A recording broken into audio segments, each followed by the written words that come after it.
একদিন এই কচ্ছপটা সমুদ্রের কিনারে গিয়ে তার ডিমগুলোকে বালির নিচে লুকিয়ে দেয়। এরপর বাচ্চাদের নাম লাগিয়ে সেখান থেকে চলে যায়। কিন্তু এর কিছুক্ষণ পর একটা ডিম সেখান থেকে বের হয়ে যায়। কিন্তু তখনই পুরো আকাশটা মেঘ দিয়ে ঢেকে যায়, যার কারণে পুরো এলাকাটাই অন্ধকার হয়ে যায়। কিন্তু এই ডিমটা তার মাকে খোঁজার জন্য চলে যাচ্ছিল। এর কিছুক্ষণ পর সেই কচ্ছপের মা সেখানে চলে আসে। এরপর ডিমগুলোর উপর গরম লাইট লাগিয়ে বাচ্চাগুলো ফোটার অপেক্ষায় বসে থাকে। আর এইদিকে এই ডিমটা হাঁটতে হাঁটতে মানুষের গ্রামে চলে যাচ্ছিল। কিন্তু তখনই সেই ডিমগুলো ফুটে বাচ্চা বের হয়ে যায়। তখন বাচ্চাগুলোকে দেখে মা কচ্ছপটা অনেক খুশি হয়ে গিয়েছিল।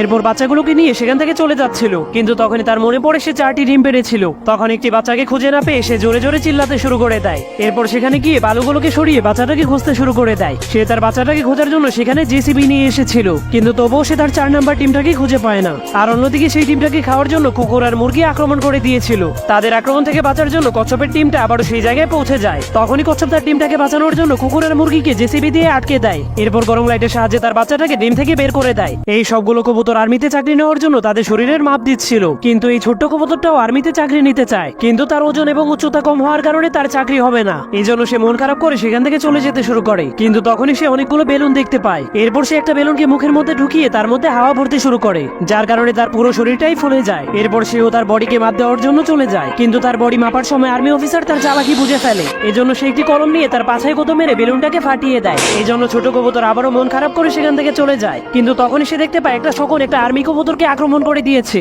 এরপর তাকে আহত করে আকাশ থেকে নিচে ফেলে দিয়েছিল। তখন আর্মি অফিসার তাকে এই ওষুধটা অন্য শহরে নিয়ে যাওয়ার দায়িত্ব দেয়, কারণ সেই শহরের কবুতরগুলো অনেক অসুস্থ হয়ে গিয়েছিল। এজন্য ছোট কবুতর ওষুধগুলো নিয়ে সেখানে যেতে শুরু করে। কিন্তু সেই শকুনটা এবার ছোট কবুতরকেও আক্রমণ করে দেয়। এরপর তাকে টুপি দিয়ে বাড়ি মেরে ওষুধটাকে ছিনিয়ে নেয়, যার কারণে ছোট কবুতরটা অনেক রেগে যায়। এজন্য সে একটি রকেটের স্পিডে শকুনকে আক্রমণ করে তাকে ন্যাংটা করে দেয়। পরে শকুনটার সাথে কি হলো দেখতে চাইলে আপনি কোন কোম্পানির ফোন ইউজ করেন তা কমেন্ট করতে ভুলবেন না।